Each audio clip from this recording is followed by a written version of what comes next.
Basic ম্যাথের আজকের অংশে আমি কিছু সিম্পল অঙ্ক দেখাবো, যে অঙ্কগুলো তোমাদের অনেক কাজে লাগবে। যেমন আমরা সবাই জানি প্লাসে প্লাসে প্লাস, মাইনাসে মাইনাসে প্লাস, প্লাসে মাইনাসে মাইনাস এবং মাইনাসে প্লাসে মাইনাস।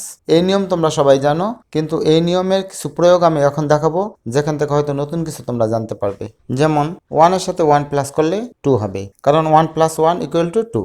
1 থেকে যদি 1 মাইনাস করি তাহলে 0 হবে। আবার মাইনাস 1 প্লাস 1, এটা তাহলে কোন হিসাব হবে? হিসাবটা এখানে দেওয়া আছে, দেখো মাইনাস, এখানে মাইনাস আছে, এখানে প্লাস, এখানে প্লাস আছে। মাইনাসে প্লাসে মাইনাস মানে হচ্ছে অঙ্কটা বিয়োগ করতে হবে। এর মানে একটা মাইনাস এবং একটা প্লাস থাকলে আমরা অঙ্কটা বিয়োগ করব। তাহলে 1 থেকে 1 বিয়োগ করলে হবে 0, যদিও মাঝখানে প্লাস আছে কিন্তু অঙ্কটা বিয়োগ হবে। আবার মাইনাস 1 মাইনাস 1, এখানে উত্তরটা দেওয়া আছে। যদি দুইটা মাইনাস দেখি তাহলে অঙ্কটাকে যোগ করব।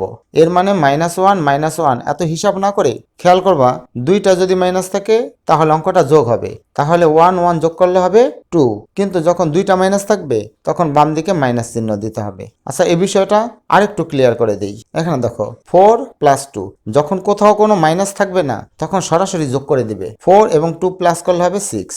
এরপরে 4 মাইনাস 2, সাধারণ বিয়োগ, কিন্তু 4 থেকে 2 বিয়োগ করতে হবে। কিন্তু এখন তো আমরা বেসিক ম্যাথ নিয়ে আলোচনা করছি, তাই ওই নিয়মে আমি এখন তোমাদের বোঝাবো।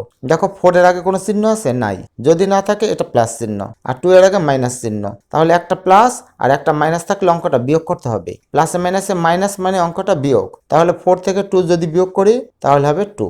একইভাবে দেখো 4 এর আগে মাইনাস, 2 এর আগে প্লাস, অর্থাৎ একটা মাইনাস এবং একটা প্লাস আছে, তাহলে অঙ্কটা বিয়োগ, তাহলে 4 থেকে 2 বিয়োগ করব, বিয়োগ করলে হবে 2। কিন্তু নিয়ম হচ্ছে যোগ বিয়োগ করার সময় বড় সংখ্যা যেটা থাকবে তার আগে যেই চিহ্ন সেই চিহ্নটা এখানে বসবে। আবার এখানে খেয়াল করে দেখো, এখনো মাইনাস, এখনো মাইনাস।